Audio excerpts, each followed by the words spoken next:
ഈ മുഖ്യമന്ത്രി തർക്കത്തിന് പരിഹാരമായാലും മന്ത്രിസഭാ രൂപീകരണം കോൺഗ്രസ് നേതൃത്വത്തിന് കീറാമുട്ടിയായിരിക്കും. കാരണം എന്ന് വെച്ചാൽ സാമുദായിക സമവാക്യവും സീനിയോറിറ്റിയും ഒക്കെ നോക്കി മന്ത്രിമാരെ തിരഞ്ഞെടുക്കുന്നത് വലിയ പ്രതിസന്ധിയാകാനുള്ള സാധ്യതയുണ്ട്. മന്ത്രിസഭയിൽ ഈഴവ പ്രാതിനിധ്യം ഉറപ്പാക്കാനുള്ള നീക്കവും തകൃതിയായി നടക്കുന്നുണ്ട്. ബിനിൽ ലീല സാബു തന്നെ നമുക്കിപ്പം തുടരുന്നുണ്ട്. ബിനിൽ, മുഖ്യമന്ത്രി കാര്യത്തിൽ ചർച്ച നടക്കുന്നതേ ഉള്ളൂ, പക്ഷേ മുഖ്യമന്ത്രി സ്ഥാനം മാത്രമല്ല മന്ത്രിസഭാ രൂപീകരണവും കീറാമുട്ടിയാണ് അല്ലേ?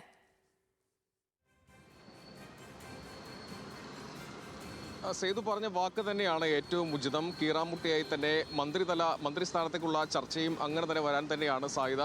അതിൽ സാമുദായിക പരിഗണനയാണ് ഏറ്റവും പ്രധാനപ്പെട്ടത്. മുഖ്യമന്ത്രി ചർച്ചയിലേക്ക് ഇപ്പോൾ ഉള്ളത് നായർ പ്രാതിനിധ്യമാണ് എന്തായാലും വരിക എന്നുള്ളത് ഏകദേശം ഉറപ്പാണ്.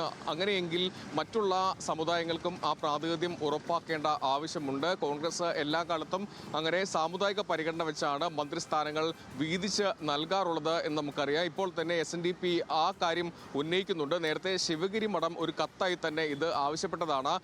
ഈഴവർക്കും പിന്നോക്ക വിഭാഗങ്ങൾക്കും കൃത്യമായി തന്നെ പ്രാതിനിധ്യം വേണം എന്നാണ് ശിവഗിരി മഠം ആവശ്യപ്പെട്ടുള്ളത്. മുൻകാലങ്ങളിൽ 6 മന്ത്രിമാരെ വരെ തീരുമാനിച്ച അത്തരം ചരിത്രമൊക്കെ ചില ആളുകൾ ഓർമ്മിപ്പിക്കുന്നുണ്ട്. അതിൽ നിലവിൽ 9 MLA മാർ, ഈഴവ പ്രാതിനിധ്യമുള്ള MLA മാർ 9 പേരുണ്ട്. അതിൽ നിന്ന് 3 പേരെങ്കിലും മന്ത്രിയാക്കണം എന്നൊരു ആവശ്യമാണ് നിലവിൽ ഉന്നയിക്കാൻ പോകുന്നത്. മുസ്ലിം ലീഗ് ഒഴികെ ബാക്കി നോക്കിയാൽ ഘടകകക്ഷികളുടെ മന്ത്രിമാരെല്ലാം വരാൻ പോകുന്നത് ക്രൈസ്തവ പ്രാതിനിധ്യമാണ്. അതിൽ തിരുവനന്തപുരം ജയിച്ച CP ജോൺ എന്തായാലും മന്ത്രിയാണ്. അദ്ദേഹം ക്രൈസ്തവ സമുദായത്തിൽപ്പെട്ട ആളാണ്. അനൂപ് ജേക്കബ് അദ്ദേഹം മന്ത്രിയാവാനുള്ള സാധ്യതയുണ്ട്.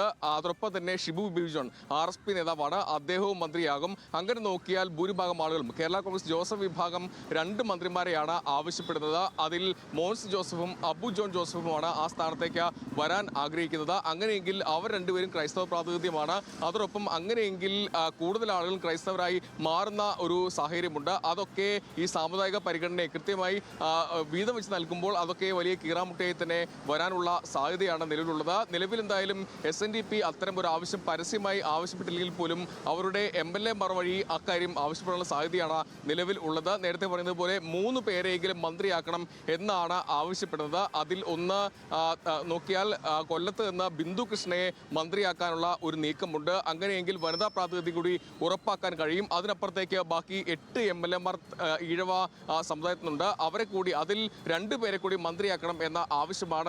അങ്ങനെ ഒരു പൊതുവികാരമാണ് ഉയരുന്നത്. എന്തായാലും ഈ മുഖ്യമന്ത്രി സ്ഥാനത്തേക്കുള്ള ചർച്ചകൾ അത് ഇന്നോ നാളെയോ പൂർത്തിയാകും എന്നാണ് മനസ്സിലാക്കാൻ കഴിയുന്നത്. അതിനുശേഷം മന്ത്രിതല ചർച്ചകളിലേക്ക് കാര്യങ്ങൾ പോകും. മന്ത്രിസ്ഥാനം വീതം വെച്ച് നൽകാൻ ചർച്ചകളാണ് തുടങ്ങുക. എന്തായാലും അത് വരുമ്പോൾ വലിയ ഒരു പ്രതിസന്ധിയിലേക്ക് കോൺഗ്രസ് പോകാനുള്ള സാഹചര്യമാണ് നിലവിലുള്ളത്. സേതു. ഓക്കെ ബിനിൽ, ശരി, വ്യക്തമാണ്.